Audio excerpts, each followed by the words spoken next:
All right, we already got one attendee. Someone was ready on the button. Nice. Got a lot of people ready on the button, actually. Hello, everybody. Welcome, welcome. So for those of you who are joining us a little early, you can go ahead and grab a piece of paper and something to write with, pencil, pen, and then we'll use that a little bit later in our presentation. So you can grab that and just set it off to the side.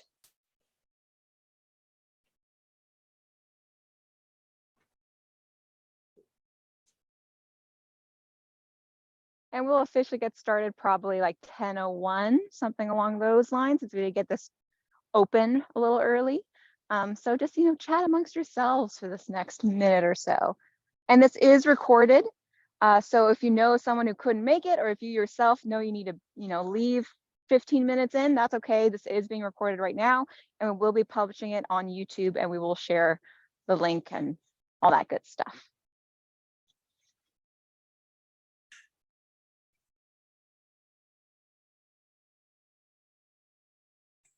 Nice, we got a couple more folks still joining. Mm-hmm.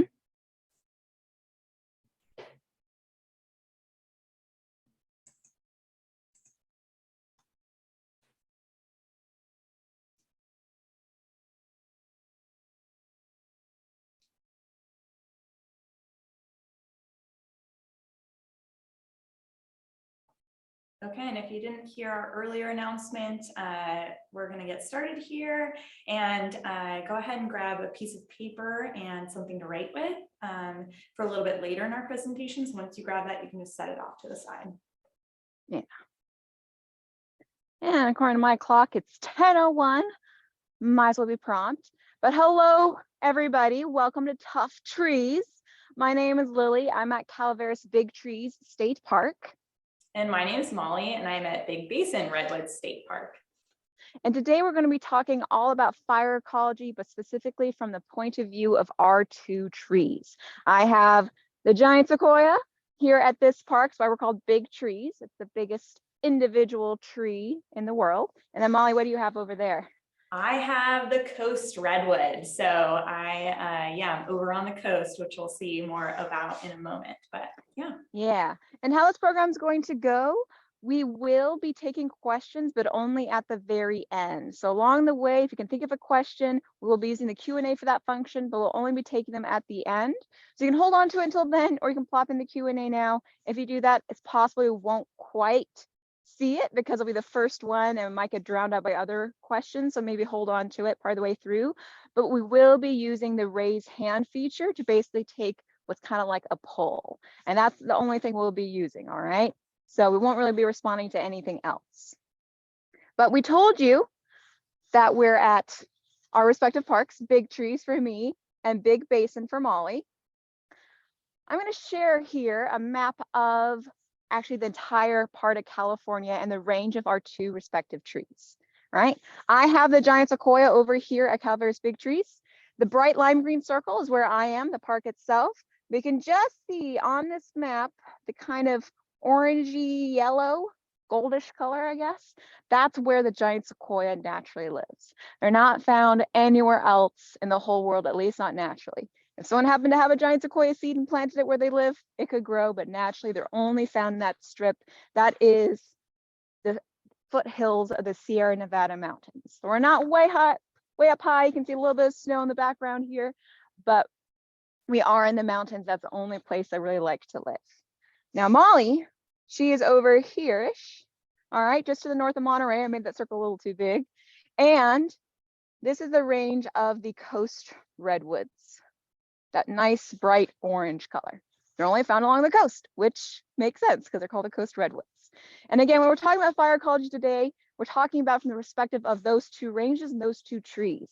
Fire can be very different depending on what environment you're looking at. So what might be, good or bad for these trees here could mean the opposite for trees elsewhere. So just make sure you keep that in mind. Fire is kind of complicated.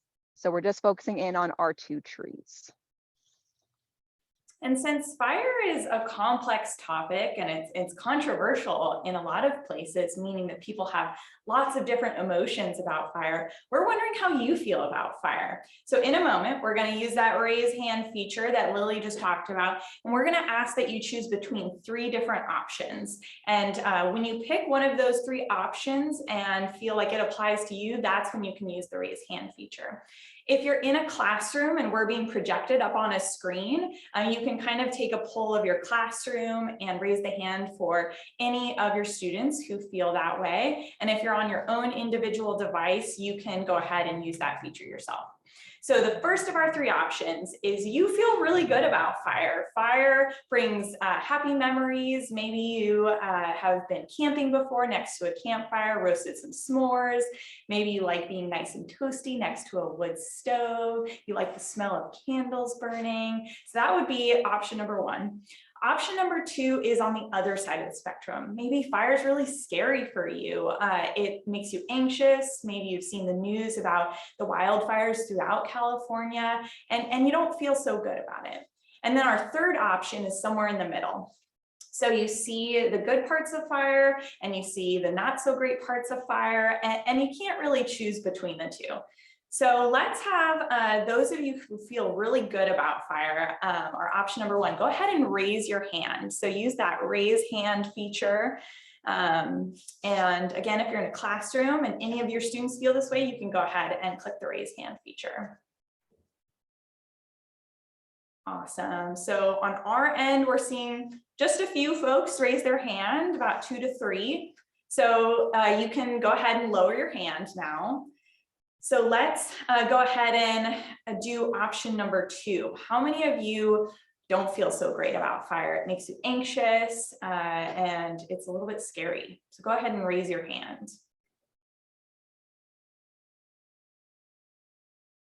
Okay, so we're seeing a couple more folks for this option, maybe about double the amount of folks, 5 to 6 people raise their hand for this option, which is totally okay. And that's why we wanted to check in about this.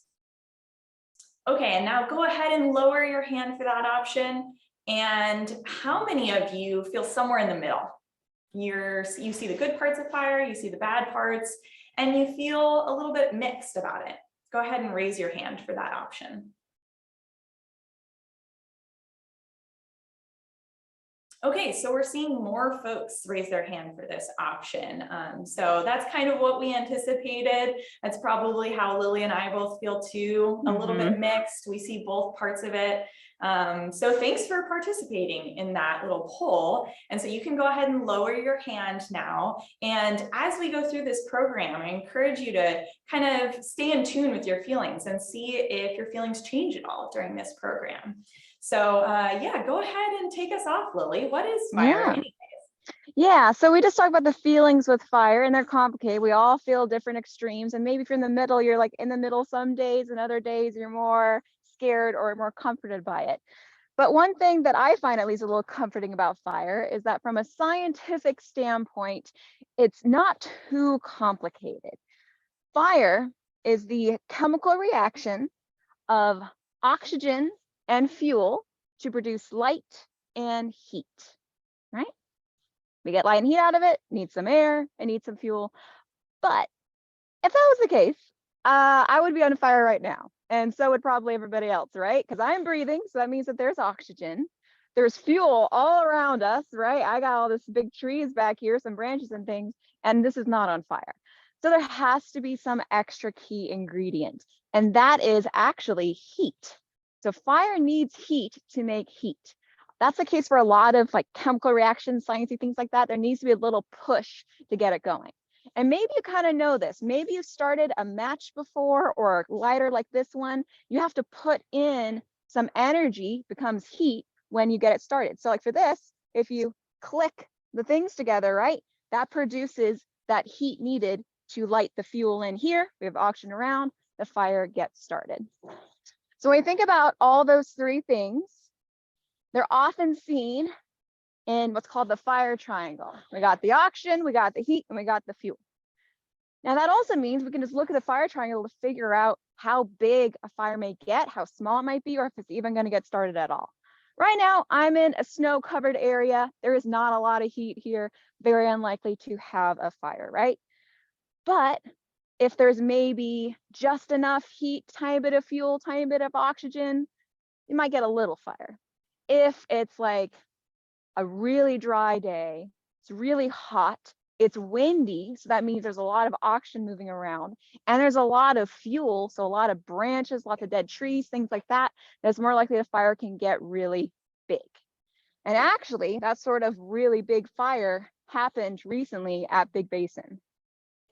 Yeah, so those three things, the oxygen, the fuel, and the heat all came together in an extreme sense at Big Basin. 2 years ago, we had the CZU lightning complex fire here, and it was a huge fire that burned 97% of Big Basin, which is a huge chunk. You can even see behind me here, you'll notice that some of the trees are pretty dark. They don't have that characteristic red bark of redwoods. They're blackened because they were burned. And I'll give you some reasons why Big Basin burned so badly 2 years ago. So kind of take a look behind me. You can see the condition that Big Basin is in right now. This was a photo I took recently at our park, whereas this is what Big Basin used to look like. So here you can see that there was lots and lots of fuel on the ground, right? Lots of things that were potentially able to burn. There was leaves and twigs on the ground. You can see ferns, small bushes, and lots of small trees. And if you've ever started a campfire before, you know that smaller things catch fire quicker, right? And then you kind of build up to that bigger material. Well, we had a lot of excess fuel here in Big Basin. And actually the last big fire in Big Basin was over 100 years ago in 1904, which means all of that pileup has been happening for a long time, for decades. So we've got lots and lots of fuel. That's one aspect. And then you got a sneak peek of my next thing here, which was the drought. So that applies to the heat factor of the fire triangle. So if we think back to 2 years ago, this is what California looked like in the winter. And so what this map is referring to is when you see the colors, the yellows, the oranges, and the reds, that refers to how bad the drought was, how extreme it was. So in the middle of winter, in our wettest season of the year, we were already starting to experience some drought in California. You'll notice the top portion of California is already experiencing some drought.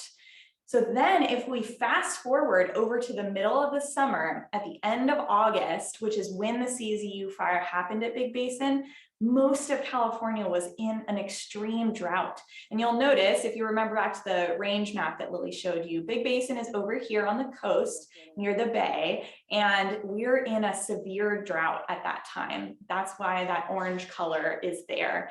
And so that amplified the heat portion of the fire triangle. So we've got fuel, we've got heat, and that last portion is oxygen, right? So I want to show you a video here of the fire burning at Big Basin. And it started north of Big Basin, so we weren't too worried about it at first. But you'll notice in this video that the wind really picks up. And this is a time lapse. So what that means is a video taken over a period of a long time. So this was over the course of a day and a night. And then it's fast forwarded, so we can watch it in a short amount of time.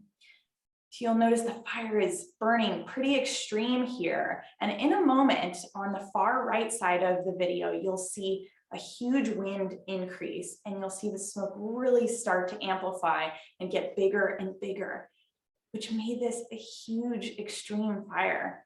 So we've got the wind, which is that oxygen portion, we've got that fuel, and we've got that heat, all of which completes the fire triangle and made the fire at Big Basin very, very extreme, which was super unfortunate. Have you had any fires like this at Big Trees, Lillie? No, and that's very much something that we're, knocking on wood, and pardon the pun, right? Because we're kind of due. Other parks that have the giant sequoias have had really big, intense fires recently. And for all the reasons you mentioned, there's a lot more fuel. And I do want to actually mention it's another kind of fuel that those parks have a lot of. It's something called ladder fuel. And that just means that's fuel that's not all low to the ground, but it kind of creeps its way up to the top. So for example, behind me here, you see how there's this bush? All these branches are pretty low to the ground. So if fire started on the ground, like maybe over here, it could use this bush to climb up to the top, and then maybe could hop over to another low branch and then another low branch, and it can work its way all the way to the top. And the fires are really hot and intense. If they get to the very tops of the trees, it's more likely to kill the trees. We call those crown fires. If they stay low to the ground, then they're usually not too terribly harmful. They're burning up the plants that are low to the ground. The trees themselves are okay because they're so high up. So we've had a lot of crown fires in parks with giant sequoias, but luckily not the one here today, which is awesome. But we're talking about fires. We're kind of telling you how some really big extreme fires have happened recently. But the point of this program is not that. The point is talking about these really cool, tough trees that can actually combat fire. Not all fire. We just told you that there can be really extreme ones that damage trees, but there are lots of fires that these guys can handle because they're so tough. They have a lot of really cool adaptations to live with and honestly kind of work with fire. So now is when we want you to have your pencil and paper ready. If you missed that bit, we want you guys to kind of take notes here. I know this is a fun program still, I promise, but it's a really good idea to have a piece of paper and pencil right now. Yeah, so now we're going to talk about those adaptations that Lillie mentioned, and we're going to have 3 categories of adaptations, and those are the 3 R's, okay? So what we're going to have you do is draw 3 circles, kind of like this. And we want you to draw them big enough so that you can add some notes into each circle, and then add the title of each category in each one of your circles. So the first category is resist, which is kind of like protection, right? We think of resisting a fire. The next one is recovering. So being able to bounce back if the fire does cause injury or damage, right? So the ability to recover after a fire. And then the last one is reseed, right? So the ability to take advantage of the new space burned out by the fire and start some new seeds and germination. Okay, so once you've had a chance to draw these 3 circles with the titles in each one, go ahead and use that raise hand feature again, and that'll let us know you're ready to move on. Yeah, and if you're not finding the raised hand feature for some screens, I know it can kind of get pushed to the side. It's on the bottom black bar. There's a little dot, dot, dot. You might need to click on that, and then you'll see a raised hand option. And if you can't see it, we'll just give you guys like 30 seconds or so to get ready. Yeah. And one thing we will be doing as we fill out these bubbles is we'll have a key next to it. So that key will tell you which adaptation, which tree the adaptation applies to. So if we type it in and it's orange with a little squiggle next to it, that means it only applies to the giant sequoia. If it's purple with a little dash next to it, it'll apply to the coast redwood. And then if it's green with a little asterisk, that means it applies to both trees and they both have that adaptation. So we'll give you about 15 more seconds, and then we'll start with our first category of adaptations.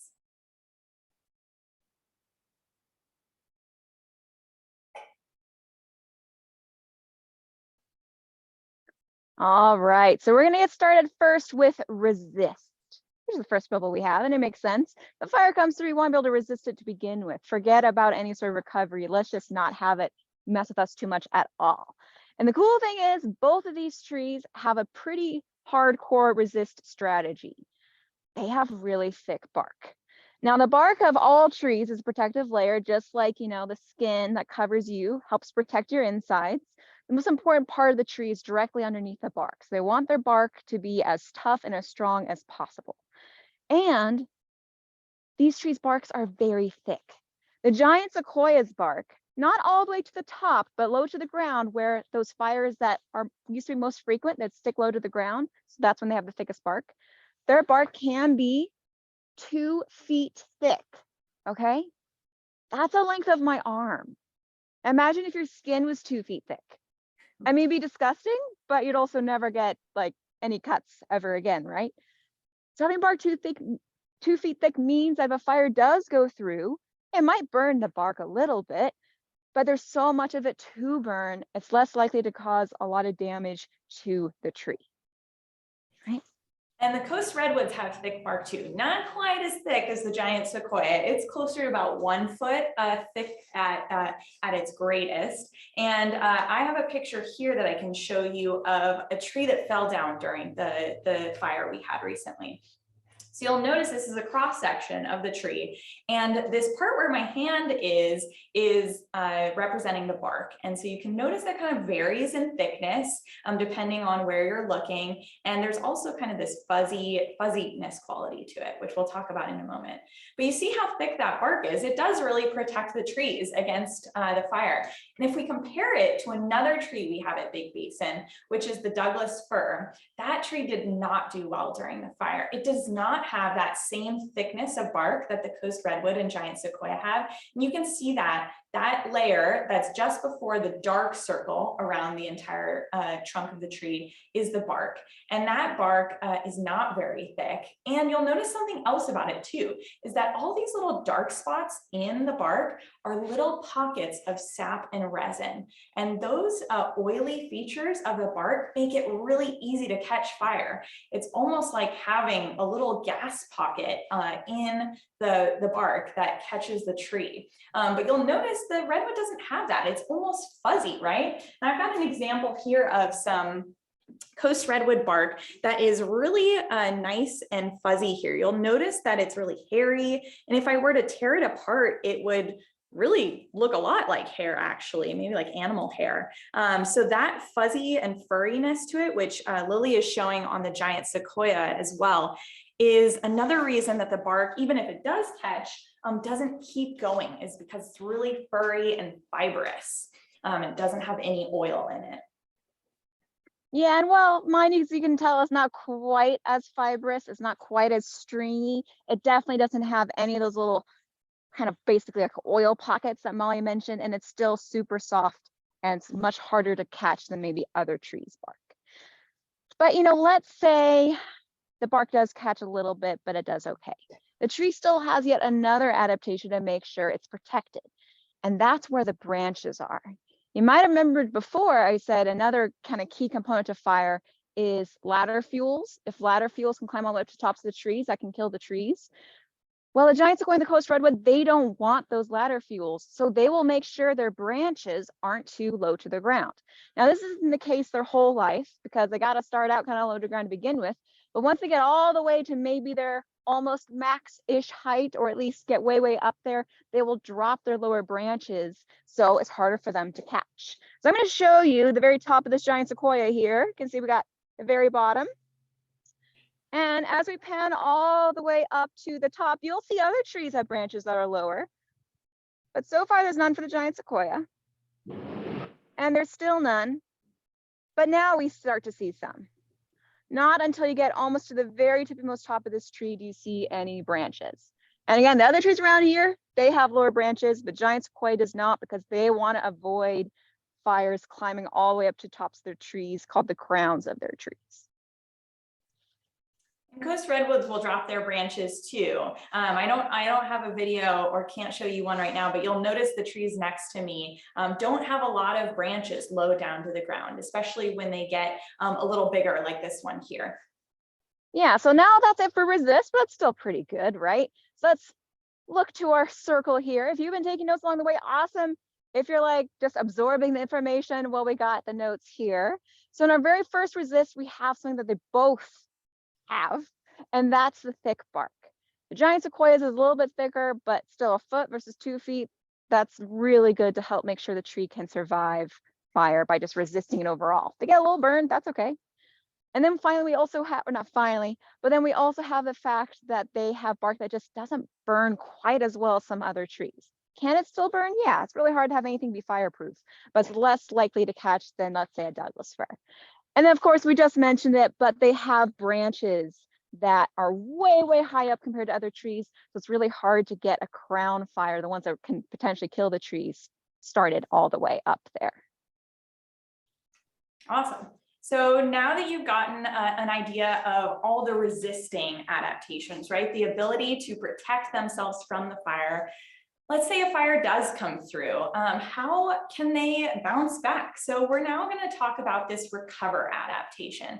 And so I want to start off with a pretty cool adaptation that's specific to coast redwoods. So if a coast redwood is burned, you may notice this in the picture behind me. there's something special that happens. And if we look at the base and along the trunks of these trees, you'll notice lots of new sprouts, right? And so the ability to re-sprout is one of the recover adaptations that a coast redwood has. So when a fire comes through, there are little sprouts stored as buds underneath the coast redwood bark and at the base. And these little buds kind of stay dormant. They're asleep, basically. And they're waiting for their time to shine. And when a fire comes through, that's kind of like their alarm clock. It's time to wake up. I need to re-sprout. And so it doesn't take long after a fire for a redwood to have a re-sprouts startup. So this is right after the fire. You can see that behind these bright green sprouts, it is a very dark background, right? Everything's kind of brown or black, but these sprouts have started coming up. And as time goes on, they'll get bigger and bigger, and they'll start becoming adult, mature trees eventually. And they can create what's called fairy rings, which is a circle of re-sprouted trees along the base of a bigger tree. And eventually that bigger tree will fall and those sprouts will be left behind in a cool circle, which is something we talked about at our last Ports cast, if you missed it. But as these sprouts get even bigger, they'll again become their own mature tree in time. And they can even sprout and come out up high on the tree. So you'll notice that these trees at Big Basin lost a lot of their foliage during the fire. And so you'll notice those branches are all bare there. They don't have any needles on them. And so the trees started sending out new sprouts so that they could start photosynthesizing and getting that energy that they need from the sun to convert to sugar so that they can survive after this fire. So they kind of take on this weird fuzzy look. They look like pipe cleaners or maybe a bottle brush, and that helps them recover after a fire, that ability to re-sprout. Yeah, and the giant sequoia does not have that adaptation. I really wish they did because it's super cool. But, you know, that's okay. Coast redwood gets something. But let's say, you know, they've been burned. It got burned kind of bad. Well, I'm going to share with you guys a video here. I'm going to start it just kind of down low. So let me kind of back it up just a little bit here. I want to ask you, using the raise hand feature, do you think this tree is still alive? What are your thoughts? Raise your hand if you think it is dead. Who thinks it's still, who thinks it's died? As you can tell, I can see all the way through the tree. The forest is on the other side of this tree. So who thinks it's dead? Okay. Seeing a fair number of people think it's dead. Okay, go ahead and please click to lower your hand. Who thinks this tree is actually alive? All right, ooh, so far it looks like a pretty even split between who thinks alive, who thinks it's dead. All right, let me reveal it to you. I'm gonna play this video. It's gonna have a nice slow pan. You can still see through the middle of the tree, completely burned. And then as we're getting all the way to the top, what do we see? Branches. This tree is still alive. All of this here that you can see, all of that, those are branches of the tree. This tree is still alive. So they can get incredibly badly burned, and giant sequoia cannot resprout, but they can still survive even if a fire went all the way through going this way. And actually this tree is called a chimney tree. So the fire also went all the way through going up. It went inside the tree and burned all the way to the top. They can survive that because in the middle of the tree, it's important to keep the tree upright, but that most important bit's directly underneath the bark. If enough of that's still around and still alive, the tree will be okay. Not only that, but the tree can heal itself. Now, a burn this big, it'll take a very, very long time for it to heal itself completely, maybe less likely to actually happen where it's a full healing. We can see it's starting to happen. The kind of light tan color that you can see that I'm outlining right now, it's in between the red bark and the dark of the charcoal, the burn. That's the tree slowly covering up its ginormous wound. We can't really see it ourselves in terms of the timeline of these trees is so different compared to our timelines. These guys can live for thousands of years. So we're probably never going to see it fully heal itself over, but they are doing it. So even a burn this big, the tree can survive in general, and they can work towards healing themselves so they can kind of recover a bit better than that. And at Big Basin Redwood State Park, we have some chimney trees too. And we actually have one that was recently created after the fire. So this is a coast redwood. You can see it's blackened from that fire. And there's a large opening in the front. And so the fire was able to kind of weasel its way and burn this tree. And so there's a big opening in the center. And that is, you know, a potential injury for this tree, right? It can impact it pretty bad. But what this amazing adaptation is to heal will allow this tree to recover enough so that if another fire comes through here, they can protect themselves and not have that vulnerability, that opening to another fire. And if we were to take a cross section of a tree that has healed, this is what it would look like. So again, this is a cross section. If we were to cut the tree down and look at the inner parts of it, you'll notice there's this C-shaped burn scar. So that's an opening. So we can kind of compare it to this tree behind me, right? There's an opening here. And what you'll notice is at the top and at the bottom, where that hole has the edges of the living parts of the tree, there's new growth, right? Each of these little sections is sections of new growth and actually another fire that happened. So you'll notice that each of these little new growth sections is kind of bordered by a dark line. That's another burn scar that wasn't quite as intense as this one that happened originally. But the tree is healing over time, even after multiple fires. And like Lillie said, it might take a while to fully heal up and close that hole. And it probably won't be in our lifetime, but we can see the healing happening little by little. And that ability to recover is an amazing adaptation for both the giant sequoia and the coast redwood that helps them after a fire. Yeah, so let's now go back to our circle here. And we have the very first thing we talked about, which is a specialty of the coast redwood, that they can resprout, they can come back. And then we also have what we just mentioned, that they can heal themselves, just like how you can heal yourself. And we just can't really see it in our own timeline. All right, so we have the resist, we have the recovery, but that's just like the individual tree trying to figure out how to deal with the fire. Fire can actually be very beneficial. So these trees want to be able to take advantage of it. So we now have that last bubble, we have the reseeding, right? And that's reseed like there are now more seeds, not reseed like, you know, you're backing up. So fire is beneficial, I just said that, but let's not think about how. I'm going to take us all the way back to, let's just think about what plants need. They need water, they need air, they need sun. Our really huge trees, they need a lot of space. Well, what does fire do?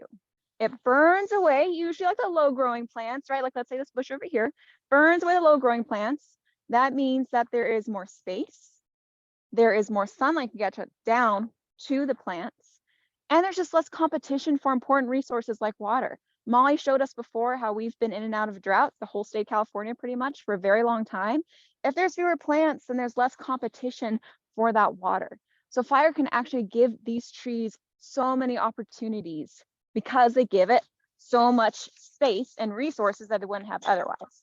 Another thing that's very beneficial from fire is the fact that they can burn away the layer of like dead stuff. So we're talking needles, branches, cones, what have you, as on our forest floors that aren't really beneficial for seeds.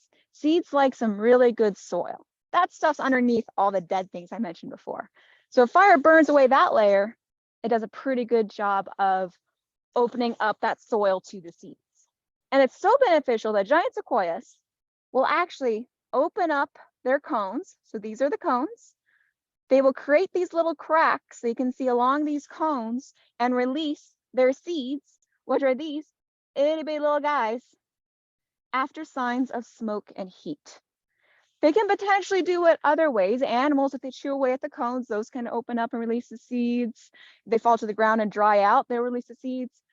But it's far more likely those seeds will be successful if they're released after signs of a fire. And giant sequoias, it's very unlikely that every single seed is going to make it. They can have thousands and thousands of cones on each tree, and each cone can contain up to 200 seeds. So it's very unlikely they'll make it in general because there's just so many of them. But after a fire, it's very likely that they'll do better. And our very biggest giant sequoias, we're pretty sure started growing after a fire because there's so much opportunity there. Yeah, in a big basin, the coast redwoods don't have that super cool ability to open up after heat and smoke, or at least we don't see it as often as the giant sequoias, but they do also take advantage of the open space. And so again, you can see behind me, after the fire, we really cleared out that layer of kind of dead stuff, the duff that was on the ground, and which gave a lot of opportunity for new seeds to germinate. So this is an area of big basin where we're seeing hundreds, if not thousands, of little redwood seedlings germinating and successfully starting up, which is great. And it's something we don't see very often, if at all, in a mature redwood forest that has lots of shade and lots of other branches and shrubs growing around it. So we're super excited that the redwoods are taking advantage of this time. So I think now we'll look at the final category of reseed and just go over the 2 points we shared. So that first one being seeds germinate better with less competition, more sun and soil. And then the extra cool adaptation that giant sequoias have specifically, which is their ability to open their cones after signs of smoke and heat. So we've got the resist, right? And let's go ahead and summarize all those. We've got the resist, which is that thick bark that's really non-oily and fibrous, and they drop those lower branches. We've got the recover, right? Their ability to resprout at the base and on the trunk for coast redwoods, and then both of their abilities to heal. And then finally that reseed adaptation, where the seeds germinate better with more exposure and those cones open up for giant sequoia after signs of smoke and heat. So we'll leave this up here for maybe about 30 seconds so you can jot down anything you missed while we were sharing about these categories of adaptations. And then go ahead and use that raise hand feature again that lets us know you're ready to move on to the final portion of our presentation.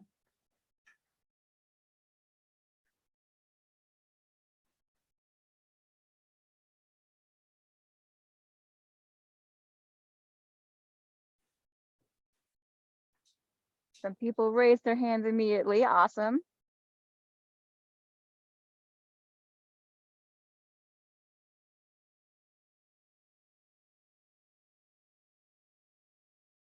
All right, we'll give you maybe about 15 more seconds. And again, this program will be recorded, so if for any reason you didn't get to jot down these adaptations, you can go back to the recorded video at a later time.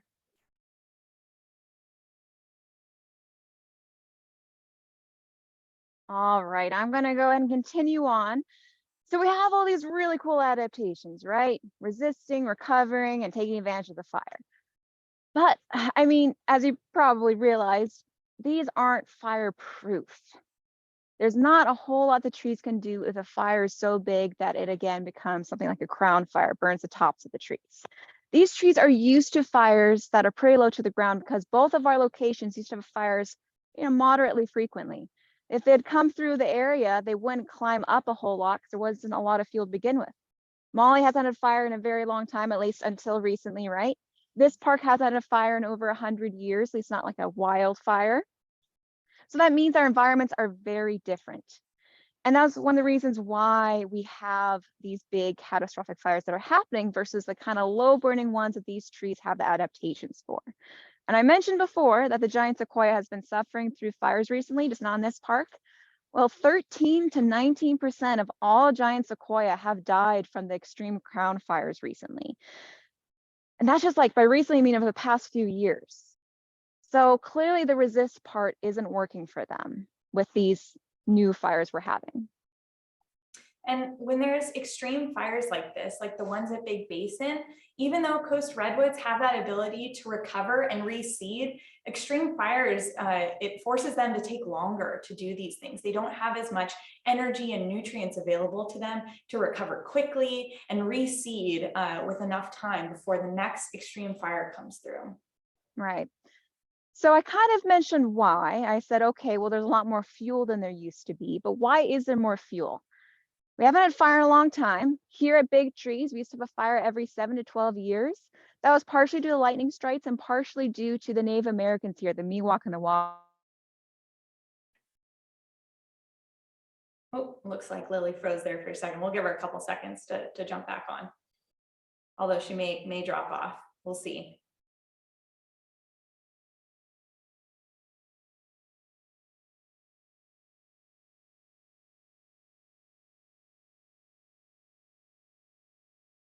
Okay, we'll jump in for Lily since she's currently frozen. They would do their own burns because they understood how some of these trees. Okay, I think I froze. Where did I leave off, Molly? We were just hearing about the indigenous burning that was happening. Okay, cool. Mm-hmm. I'll take that. So there was an indigenous burning. They knew that was really important for some plants and for themselves to have less fuel, and the plants sometimes do better after a fire. So when new settlers came in because of the gold rush, right, starting about late 1840s and then onward, they pushed up the Native Americans, stopped them from doing their controlled burns. They also just didn't want fire in general, right? Because maybe they're building new homes that they didn't know was right next to a place that burns frequently. So they'd squash those fires. Maybe they had a logging area and they're like, I don't want these trees to get burned because this is my profit. And even if they did log and they maybe use the area, that completely changes what these forests look like. So in general, we have a lot of differences because of these changes made from new people coming to the areas, and that means that we have these increased fires. Yeah, and on top of fire suppression, right, kind of throwing a wrench into that regular timeline of burning that was happening historically, we're also dealing with climate change. And climate change is happening for a lot of different reasons, but one of the main reasons is the burning of fossil fuels.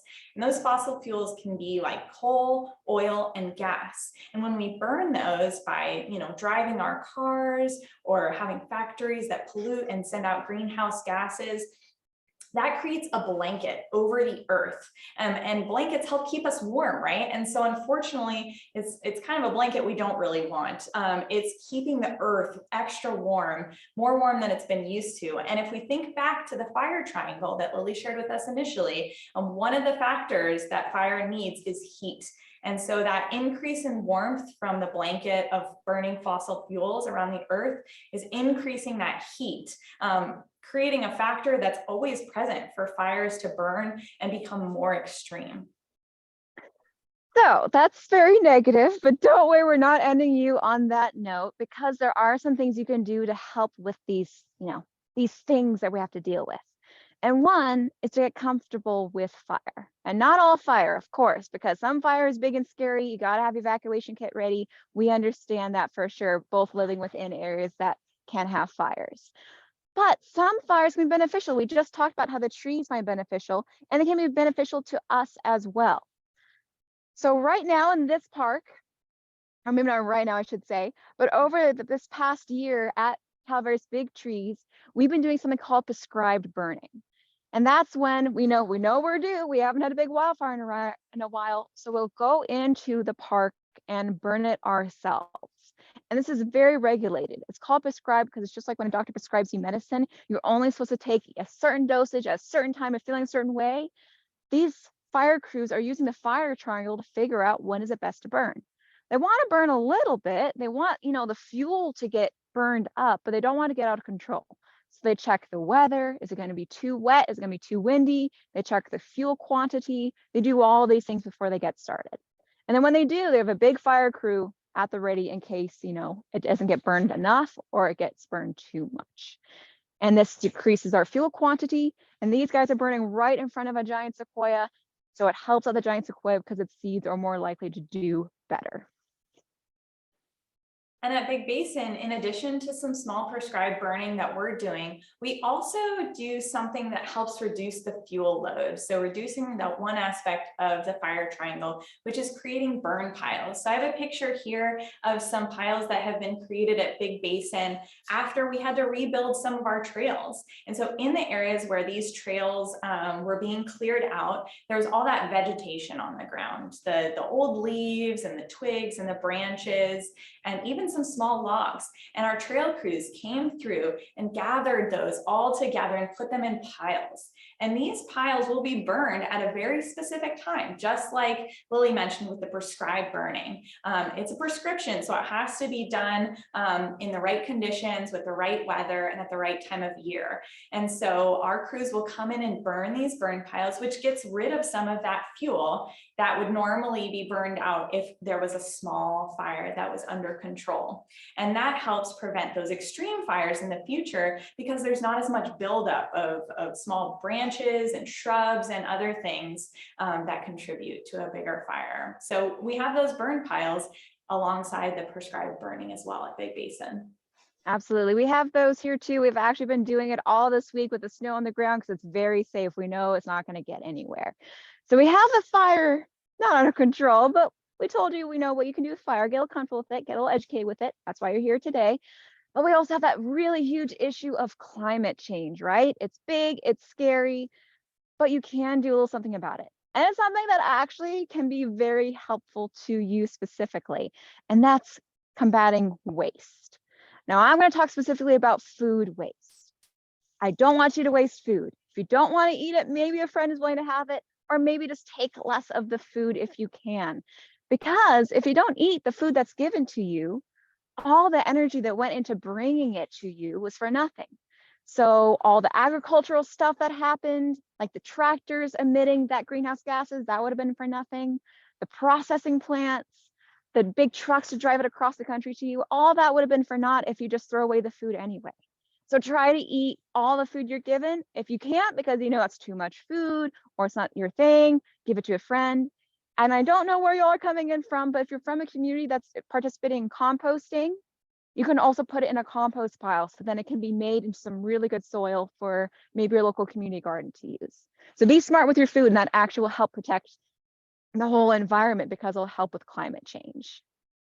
And you can actually apply that idea of reducing waste to really anything in your life that you do on a regular basis. So if you got the food thing totally down, you're really good about not wasting food, you can also try to apply that to the clothing that you get. If you buy some new clothing, make sure it's going to be something that you'll wear for a long time. And if you grow out of it, or if the style feels like it doesn't fit anymore, see if anyone around you wants it and share it with friends or family, or you can repurpose it, maybe cut up the clothing and turn it into an art project. You could do that with your toys as well, or really anything you use on a daily basis. And that reduction of waste will help make climate change not get any worse, right? And that's what we want for the future, so that we can help protect these amazing trees that we both love so much and that we hope all of you now love too. And so please educate and share with others what you learned today, and come visit our parks if you haven't already. We hope that you'll get a chance to in the future to visit Calaveras Big Tree State Park or Big Basin Redwoods State Park. But other than that, I think we're ready to wrap up and take questions. So I realized early on, Molly, that somehow our Q&A function got disabled. So we can't actually take questions live. I know. That being said, what we can do for those of y'all who are interested, we can edit the webinar when it's going, but we can leave, reactivate the Q&A, and then come back. So we're going to do that. You'll get booted out, but then just use the link you used initially and click back in. Give us like maybe 2 minutes, less than that. Oh, it should be really fast. I have it up for me to just click the check mark button. So we're going to leave, and then we're going to come back. And if you have questions, come back with us. If you don't, that's okay. It was awesome to have y'all here. We've said it multiple times now, but this is recorded, so you can refer back to it. Or if you came in late, you can watch the beginning of it. Okay? So hopefully see you soon. We'll come back.